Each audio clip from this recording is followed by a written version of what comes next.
शृणु शुश्रोणि वक्ष्यामि गीतासु स्थितिमात्मनः वक्त्राणि पञ्च जानीहि पञ्चाध्यायाननुक्रमात् दशाध्यायान् भुजांश्चैकम् उदरं द्वौ पदाम्बुजे एवमष्टादशाध्यायी वाङ्मयी मूर्तिरैश्वरी। भगवान कहते हैं कि यह जो गीता है इसके प्रथम पंच जो अध्याय हैं क्रम से वह मेरे 5 मुख हैं और अग्रिम 10 अध्याय मेरे 10 पैर हैं, 10 भुजाएं हैं। एक अध्याय उदर रूप है और अंतिम 2 अध्याय चरण कमल के रूप में प्रतिष्ठित हैं। ऐसी यह जो गीता शास्त्र है यह 18 अध्यायों वाला गीता शास्त्र स्वयं मेरी वाङ्मयी ईश्वरी मूर्ति है। ऐसी गीता शास्त्र रूपी भगवान श्री हरि की वाङ्मयी श्री मूर्ति को मैं दंडवत प्रणाम करती हूँ। आज हम सभी गीता शास्त्र के एक महनीय विषय को लेकर यहाँ चर्चा में समुपस्थित हुए हैं। वस्तुतः यह गीता शास्त्र चतुर्विध बुद्धि योग का निरूपण करता है, जिसे वैराग्य बुद्धि योग, ज्ञान बुद्धि योग, ऐश्वर्य बुद्धि योग और धर्म बुद्धि योग के रूप में पंडित मोतीलाल शास्त्री जी ने अपने विज्ञान भाष्य के अनुवाद में प्रतिपादित किया है। इन चारों बुद्धि योगों में से किसी एक की भी सिद्धि से प्रज्ञा स्थिर हो जाती है और स्थिर होना ही ब्रह्म प्राप्ति का हेतु। आज गीता विज्ञान पर आधारित में जिसमें राजर्षि विद्या नामक द्वितीय उपनिषद के 7 उपदेशों को आधार बनाकर बुद्धि योग विमर्श पर एक व्यापक चर्चा के लिए हम सभी समुपस्थित हैं। मुझे दायित्व दिया गया है इसके 7वें उपदेश पर अपने विचार आप सभी के साथ साझा करने का। मेरे पूर्व के वक्ताओं ने प्रथम से लेकर 6ठ उपदेश तक इस गीता शास्त्र में प्रतिपादित बुद्धि योग पर महनीय प्रकाश डाला है। अब इस 7वें उपदेश में यदि हम बात करें तो शास्त्री जी ने 64 गीता के द्वितीय अध्याय के 64वें श्लोक से लेकर 72वें श्लोक को अपना आधार बनाया है। तो इन कुल 9 श्लोकों में इस 7वें उपदेश को प्रतिपादित करने का जो शास्त्री जी ने एक महनीय प्रयास किया है, मैं उसका सारा संक्षेप यहाँ प्रस्तुत करना चाहती हूँ। इस 7वें उपदेश में जैसा कि हम सभी जानते हैं कि गीता के जो प्रारंभिक 6 अध्याय हैं उनमें भगवान ने राग द्वेष के परित्याग पर ही अपना आधार केंद्रित किया है। उन्होंने राग द्वेष परित्याग की ही बात को वहां पर भिन्न भिन्न स्वरूपों में स्पष्ट करने का प्रयास किया है। तो इस 7वें उपदेश का भी जो प्रथम श्लोक जो गीता का द्वितीय अध्याय का 64वां श्लोक है उसमें भी भगवान श्री कृष्ण कहते हैं कि राग द्वेष वियुक्तस्तु विषयान इंद्रियैश्चरन् आत्मवश्यै विधेयात्मा प्रसादम अधिगच्छति। यानी राग द्वेष का परित्याग करते हुए जो आत्मवशी विधेय आत्मा विषयों में संलग्न रहता है वही आत्म प्रसाद को प्राप्त करता है। यह 2 शब्द विशेष महत्व के हैं जहां वह कहते हैं राग द्वेष वियुक्तस्तु। तो सर्वप्रथम यह विचारणीय है कि राग द्वेष को हम किस रूप में दृष्टिपात करें। तो राग और द्वेष के विषय में जब हम दर्शन शास्त्र में जाते हैं तो न्याय दर्शन में वात्स्यायन भाष्य में कहा गया है मिथ्या ज्ञानात् अनुकूलेषु रागः प्रतिकूलेषु द्वेषः। यत्र मिथ्या ज्ञानम तत्र राग द्वेषो इति। यानी राग और द्वेष यह मिथ्या ज्ञान पर आधारित वह विचार है जहां जब विषयों के प्रति अनुकूल परिदृश्य बनता है तो हमें राग उत्पन्न होता है और जब विषयों के प्रति प्रतिकूल परिवेश बनता है तो द्वेष की उत्पत्ति होती है। और यह जो जहां जहां मिथ्या ज्ञान है वहां वहां यह राग द्वेष उत्पन्न होता है और भगवान कहते हैं कि इस राग द्वेष का परित्याग ही सर्वाधिक अपेक्षित है यदि हम ब्रह्म स्थिति की प्राप्ति की ओर उन्मुख हो रहे हैं। वस्तुतः यह राग द्वेष का परित्याग ही वैराग्य लक्षण रूप भग भाव का उदय करता है। अब इस श्लोक में जो एक और महत्वपूर्ण शब्द है वह है विधेय आत्मा। हम किसे विधेय आत्मा कहेंगे, किस ओर भगवान का संकेत है। और मधुसूदन ओझा जी के भाष्य का जब अनुवाद करते हैं शास्त्री जी, तो उन्होंने बहुत विस्तार पूर्वक इस विधेय आत्मा को परिभाषित करने का प्रयास किया है। और वहां वह इस क्रम में विश्व के मनुष्यों की 3 श्रेणियां उनकी योग्यता के आधार पर बताते हैं। और वहां वह कृतात्मा, विधेय आत्मा और अकृतात्मा, इन 3 स्वरूपों में विश्व के मानवों का विभाजन करते हैं। अब यह जो अकृतात्मा है, यह सबसे अधम श्रेणी है, क्योंकि यह अकृत आत्मा कर्म शून्य है। और हम सभी जानते हैं कि भगवान को कर्म में अनन्य श्रद्धा है और कर्म के प्रति ही उनका अनन्य प्रेम है, और अकर्म उनको कहीं से भी किसी भी रूप में स्वीकार्य नहीं है। मेरे पूर्व वक्ताओं ने भी इस बात को स्पष्ट किया है। अब इस अकृत आत्मा के शास्त्री जी ने 5 प्रकार बतलाए हैं, जहां वो कहते हैं कि एक तो वह व्यक्ति है जो आलसी है और आलसवश किसी भी रूप में, आलस्य के कारण किसी भी रूप में वह कर्म नहीं करना चाहता, तो वह अकर्मण्य मनुष्य रूप अकृतात्मा है। दूसरा कृतात्मा का प्रकार वह है जो दुराचारी मनुष्य है, जो कर्म तो करता है और फल की इच्छा के साथ कर्म करता है, और इस कर्म को करने में वह उचित अनुचित का विवेक भी दुराचार तक होकर जाता है। उसको फल में आसक्ति है और ये वो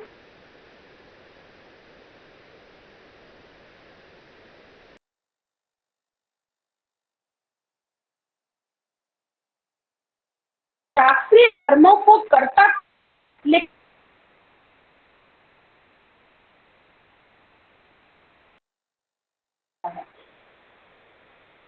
परिवर्तन करता है, ऐसा अकृतात्मा भी उस ब्रह्म प्राप्ति के लिए अधिकारी नहीं है, ऐसा वहां बतलाया गया है। जो चतुर्थ प्रकार का अकृतात्मा है वह पारलौकिक मनुष्य है, जो शास्त्रीय विधि से सभी कर्मों को करता है, शास्त्रानुसार बताए हुए कर्मों को उसी रूप में परिणत करता है, लेकिन केवल एक वहां पर उसका दोष रह जाता है, और वह है कर्म के प्रति फल की आसक्ति। तो जो फलासक्ति से रहित कर्म करना चाहिए, उसकी अपेक्षा वह फल की आसक्ति से युक्त होकर कर्म करता है, और इस दृष्टि से वह पारलौकिक मनुष्य होकर भी, शास्त्रीय कर्म को करने वाला होकर भी अकृतात्मा श्रेणी में आ जाता है, क्योंकि फल आसक्ति उसको दोष युक्त बनाती है, और फिर वह विधेयात्मा और कृतात्मा के स्तर तक नहीं पहुंच पाता। पंचम वर्ग अकृतात्मा का वह है जो कर्म त्यागी है। वह आलस्य के कारण कर्म का त्याग नहीं करता, अपितु जानबूझकर वह कर्म को छोड़ देता है। यहाँ शास्त्री जी ने कुछ सन्यासी वर्ग की ओर इंगित किया है ध्यान, कि वह जानबूझकर कर्म का त्याग कर देते हैं और स्वयं को बहुत श्रेष्ठ समझते हैं कि वह श्रेष्ठ कर्म करते हुए आगे बढ़ रहे हैं, लेकिन मूल रूप से वह कर्म को नहीं करते, और ऐसे कर्म त्यागी को भी निकृष्टतम अकृतात्मा के रूप में शास्त्री जी ने उद्बोधित किया। इसके ऊपर की जो श्रेणी है मनुष्य की, वह विधेय आत्मा है। और यह जो पूरा व्याख्यान हो रहा है, यह इस विधेय आत्मा को ही कृतात्मा बनाने की ओर अनुप्रेरित करता है। तो वह उपासक जो बुद्धि योग विधि से युक्त होकर राग द्वेष का परित्याग करते हुए शास्त्रीय कर्म को करता हुआ उपासना करता है, साधना करता है, वह विधेयात्मा कहलाता है। और इस कृतात्मा बनने से पूर्व की अवस्था है विधेयात्मा बनना। अभ्यास द्वारा जो सिद्धावस्थापन्न जो विधेय आत्मा है, वही कृतात्मा बन सकने की योग्यता रखता है, ऐसा शास्त्री जी यहाँ पर व्याख्यायित करते हैं। और यही यथार्थ तत्व दृष्टा कृतात्मा कहलाता है, जिसने अपनी आत्मा को वश में रखते हुए राग द्वेष का परित्याग पूर्वक अपने स्वस्वरूप में अधिष्ठान प्राप्त कर लिया है।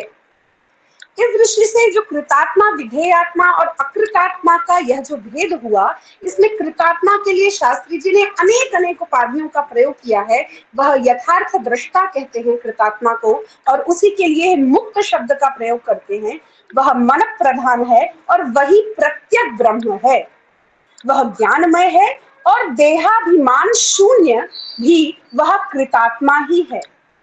इसके विपरीत जो अकृतात्मा है वह यथाजात है, यानी जैसा उत्पन्न होता है उसी रूप में वह आजीवन रह जाता है और मृत्यु पर्यंत पुनः वह जन्म लेने के लिए अपने कर्मों में रत रहता है। वह भुक्त है क्योंकि इंद्रिय विषयों में भोग उसका बना रहता है, वाक प्रधान है और पराग ब्रह्म उसका स्वरूप है। और ऐसा वह जो अकृतात्मा है वह देहाभिमानी भूतात्मा कहा जाता है। अब वस्तुतः क्योंकि गीता शास्त्र प्रधान रूप से प्रत्यगात्मा को लक्ष्य करके निर्धारित हुआ है, इसलिए जब अर्जुन भूतानुगामी होकर यानी इस देह को ही अपना अभिमान और अपना सर्वस्व मान लेते हैं, तो उस भूतानुगामी अकृतात्मा के स्वरूप को जब वो प्राप्त करने की ओर अग्रसर होते हैं, तब उस मोह में पड़े हुए कर्तव्य कर्म से च्युत हो रहे अर्जुन के लिए वह परमात्मानुगामी श्री कृष्ण ऐसा उपदेश देते हैं जिससे वह भूतात्मा की ओर से परमात्मा की ओर उन्मुख हो और वही कर्म रहस्य का प्रतिपादन बुद्धि योग के माध्यम से इस अध्याय में करने का प्रयास करते हैं। स्पष्ट रूप से कहें तो यह जो गीता है वह कर्मात्मा को, जो मध्य का स्थान है वाला है, उस कर्मात्मा जिसे हम विधेय आत्मा कह रहे हैं, उस विधेय आत्मा को, उस कर्मात्मा को प्रत्यगात्मा बनाने का उपदेश गीता देती है। अब स्थिति यह है कि यह जो मध्य में स्थित कर्मात्मा है यह अधिक यदि की ओर अकृतात्मा की ओर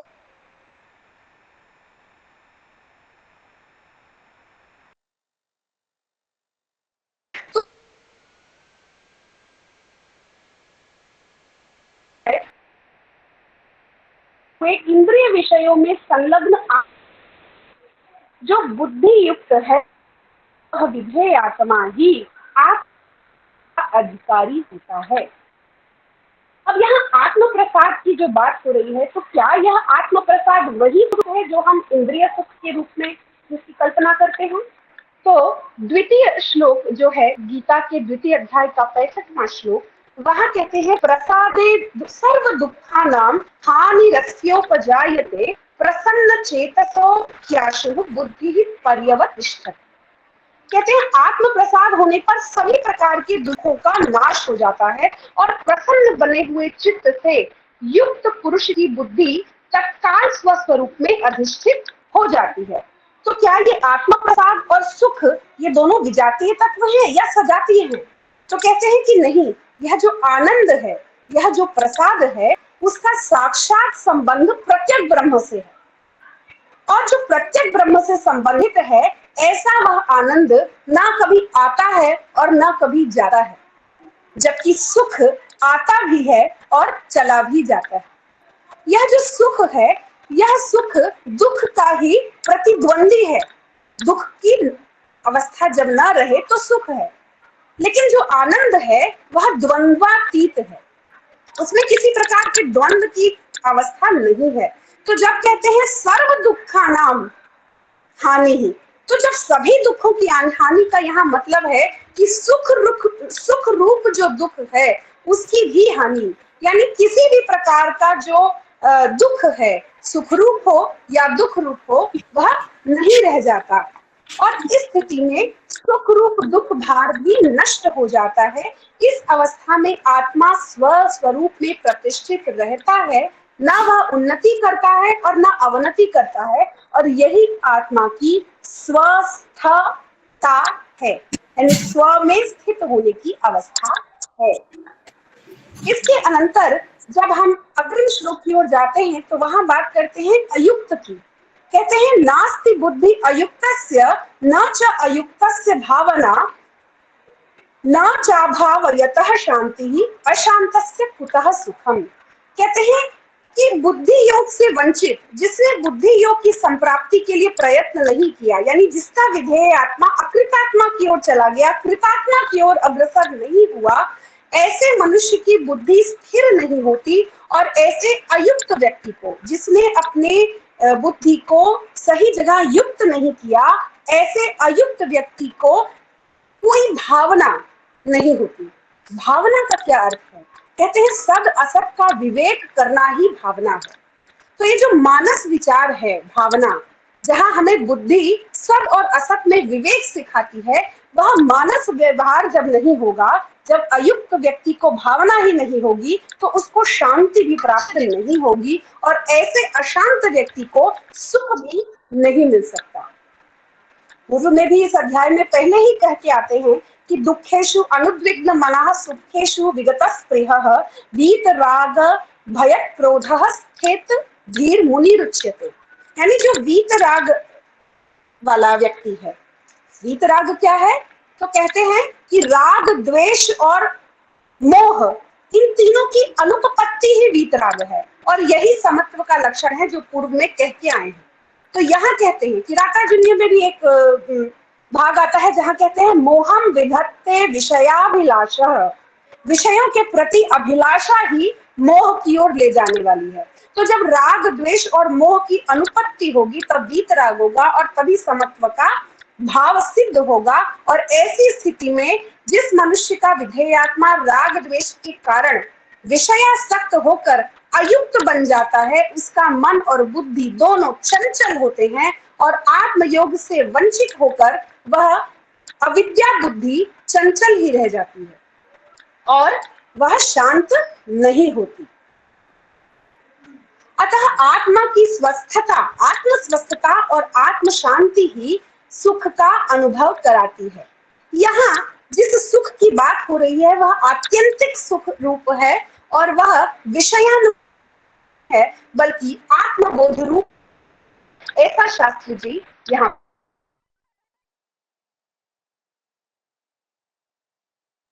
भगवान श्री कृष्ण ने सदैव कारण नहीं होता। दुख का कारण तो राग द्वेष जनित अयुक्त भाव मूलक अशांति है। तो जैसे एक उदाहरण में फिर आगे एक उपमान द्वारा उस बात को स्पष्ट करते हैं और कहते हैं कि इंद्रियाणाम ही चरताम यन मनो अनुविधीयते तदस्य हरति प्रज्ञाम वायुर्नावम इवाम भवति। जैसे समुद्र में स्थिर भाव में जाने वाली नौका वायु के आगमन से, वायु के आघात से डगमगा जाती है, वैसे ही इंद्रिय विषयों में लगा हुआ मन भी स्थिर प्रज्ञा के नाश का कारण बनता है। तो ये भटकाव कैसे संभव है? और यदि ये भटकाव हो जाता है, यानी विधेय आत्मा अकृत आत्मा की ओर बढ़ जाए, कृतात्मा की ओर जाने की अपेक्षा अकृत आत्मा की ओर बढ़ जाए, तो इस भटकाव को रोका कैसे जाए? उसके लिए कहते हैं कि जिस बुद्धि योग निष्ठ योगी की इंद्रियां चारों ओर से केवल इंद्रिय अर्थों में ही संयत हो, उसी की स्थिर प्रज्ञा होती है। तो इंद्रियां तो विषय में संयत रहे, लेकिन मन विषयों से न संलग्न हो, क्योंकि मन अगर विषयों में संलिप्त हो गया तो आसक्ति का जनक होगा और यह आसक्ति मोह का कारण बनेगी और फिर यह बुद्धि को स्थिर नहीं हो देगी, बुद्धि योग की प्राप्ति नहीं हो पाएगी। तो यह उपाय साधारण भी दिख रहा है, लेकिन करने के समय यह अत्यंत कठिन है। और इसके लिए जैसा कि हमारे ज्येष्ठ पांडे जी ने भी कहा कि शास्त्री जी ने सदैव उपनिषदों के उदाहरण दिए हैं, तो वहां पर इस दृष्टि से एक उपाय और एक उदाहरण देते हैं मुंडकोपनिषद से, जहां कहते हैं प्रणवो धनु शरो ह्यात्मा ब्रह्म तल्लक्ष्य मुच्यते अप्रमत्तेन वेधव्यम शरवत् तन्मयो भवे। यानी प्रणव मूर्ति रूप जो बुद्धि रूप धनुष है, उस पर कर्मात्मा रूपी शर को प्रत्येक ब्रह्म को लक्ष्य बनाकर और प्रमाद रहित होकर संधान करने पर ही लक्ष्य की सिद्धि संभव है। और लक्ष्य क्या है? ब्राह्मी स्थिति की प्राप्ति। तो इस ब्राह्मी स्थिति की प्राप्ति कैसे हो और क्या उसमें व्यवधान आते हैं? इसके लिए फिर अग्रिम श्लोक में वह मनुष्य के दो विभाग करते हैं। एक विभाग तो वो है जो विधेयात्मा का शांत स्वरूप है, जो आत्मवशेंद्रिय है, यानी जिसकी इंद्रियां वश में हैं, ऐसा विधेय आत्मा जो कि कृतात्मा की ओर, प्रत्येक ब्रह्म की ओर बढ़ रहा है। और दूसरा स्वरूप उस शुद्ध विधेय आत्मा का है जो कि अकृत भावापन्न है और जिसकी इंद्रियां उसके वश में नहीं है, बल्कि वह इंद्रियों के वश में है। और ऐसा इंद्रिय वशात्मा जो है वह शुद्ध होने के कारण वह पराग ब्रह्म की ओर, अकृत आत्मा की ओर बढ़ रहा है। तो यहाँ पर भगवान ने गीता में कहा कि या निशा सर्वभूतानां तस्या जागर्ति संयमी, यस्यां जागर्ति भूतानि सा निशा पश्यतो मुने। यानी कि ये जो दो अलग अलग प्रकार की विधेय आत्मा है, इनके निशा और जागृति भी अलग अलग है। यानी साधारण मनुष्य किसे अंधकार कहता है वैज्ञानिकों की दृष्टि में, यानी जो विज्ञान दृष्टि बुद्धि वाले हैं, जो बुद्धि को के तत्वों के आधार पर निर्णय लेते हैं, ऐसे विशेष पुरुष का वह प्रकाश है जो सामान्य मनुष्यों के लिए अंधकार है। यह निशा अंधकार का सूचक है और जागृति भाव प्रकाश का। लौकिक मनुष्यों का सारा व्यवहार इंद्रिय दृष्ट होता है, इसीलिए उनके लिए जो सामान्य रूप में अंधकार है, वह तत्व दृष्टा बुद्धि दृष्ट बुद्धि योगी के लिए वह प्रकाश स्वरूप वाला है। क्योंकि साधारण मनुष्य जो है वैज्ञानिक तत्वों को न समझते हुए उनके प्रति अंधकार में है, लेकिन बुद्धि दृष्टा जो तत्व देखता है वह साधारण विषयों को उपेक्षणीय समझता है, इसलिए उसके लिए वह जान लेने योग्य नहीं है। तो दोनों की निशा भी पृथक पृथक है और दोनों की जागृति भी पृथक पृथक है। इस प्रकार इस या निशा सर्वभूतानाम इत्यादि श्लोक में भगवान दो प्रकार की अधिकारियों की चर्चा करते हैं और शांत पुरुष के लिए आत्म संयम पूर्वक कर्म प्रवृत्ति का उपदेश देते हैं। इस उपदेश के अनुसार अभ्यास में आरूढ़ युंजान योगी, जिसके लिए वेद भी कहते हैं युंजते उत मन युंजते धियो विप्रा, योगी जो है उसके लिए उस योगी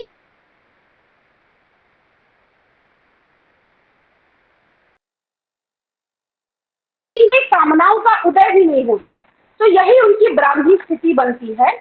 और इसके बाद फिर अग्रिम श्लोक में, क्योंकि समय कम है और मैं संक्षेप में अपनी बात को आगे पूर्ण करने की ओर अग्रसर हूँ, तो इसके बाद श्लोक में वो कहते हैं आपूर्यमाणम अचल प्रतिष्ठम समुद्रमापः प्रविशन्ति यद्वत् यं प्रविशन्ति सर्वे सशांति माप्नोति न काम कामी।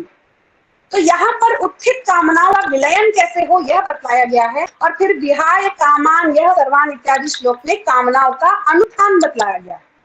फिर जो नवम श्लोक है, जिसको इसका इस सप्तम उपदेश की पराकाष्ठा कह सकते हैं या अंतिम परिणति कह सकते हैं, उसमें कहते हैं एषा ब्राह्मी स्थिति पार्थः नैनम प्राप्यम विमुष्यते।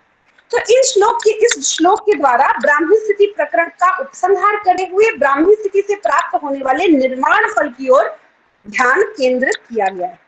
तो स्पष्ट है कि कर्म जो है वो भगवान के लिए अत्यंत प्रिय है, और भगवान आत्म कामना, जब काम कामी की हम बात करते हैं तो यह काम कामी शब्द भी विशेष महत्व रखता है, और भगवान आत्म कामना के चरण को भी प्रमुखता नहीं देते और उसके भी विरोधी हैं।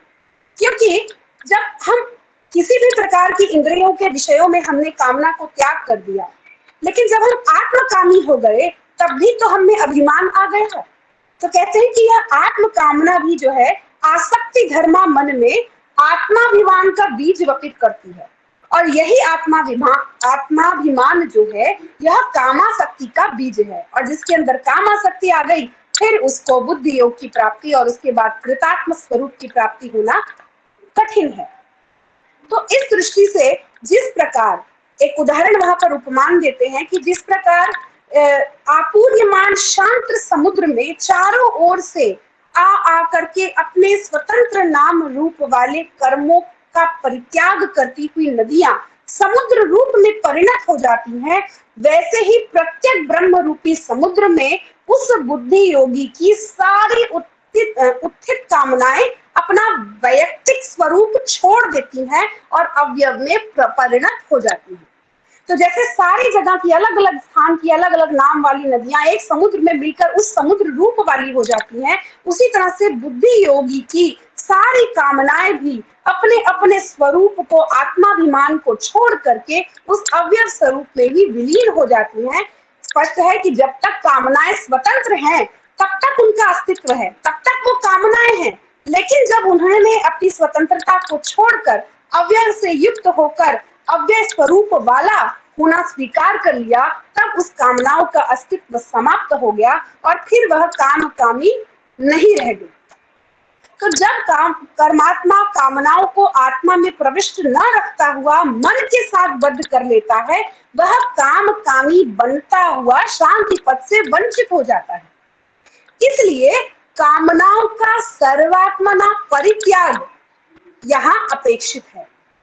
यहाँ कामनाओं का परित्याग अपेक्षित है, लेकिन यह भी ध्यान रखना है कि कर्म में प्रवृत्ति को भी यहाँ पर बल दिया गया है। तो एक साथ दो कर्म करणीय है, कामनाओं का परित्याग किंतु कर्म में प्रवृत्ति, और यही बुद्धि योग की विलक्षणता है। इस दृष्टि से शांति की प्राप्ति होगी और ब्रह्म स्थिति का उदय होगा। ब्रह्म का अपने स्वस्वरूप में अधिष्ठित हो जाना, प्रतिष्ठित हो जाना ही ब्राह्मी स्थिति है। तो अगर सार संक्षेप में मैं कहूं तो कामना परित्याग से, और इसके तीन यहाँ पर हेतु भी बताए कि विहाय कामान यह सर्वान पुमांश्चरति निष्प्रियः निर्ममो निरहंकारः सा शांतिम् अधिगच्छति। किसको शांति की प्राप्ति होगी? जो निष्प्रिय, निर्मम और निरहंकार बनेगा। तो कामना के परित्याग से निष्प्रिय, निष्प्रिय के परित्याग से निर्ममता, और निर्ममता से निरहंकार बनता हुआ मन संग रूप संस्कार से असंस्पृष्ट रहता हुआ अपने प्रज्ञा भाग में सर्वथा स्थिर हो जाता है, और इस स्थिर प्रज्ञता बुद्धि में ही समत्व का उदय होता है। यह समत्व ही ब्रह्म की वास्तविक स्थिति है, और निष्काम कर्मात्मा का इस सम ब्रह्म स्थिति में प्रतिष्ठित हो जाना ही जी के शब्दों और ब्रह्म में कर्मों का, जिसे दूसरे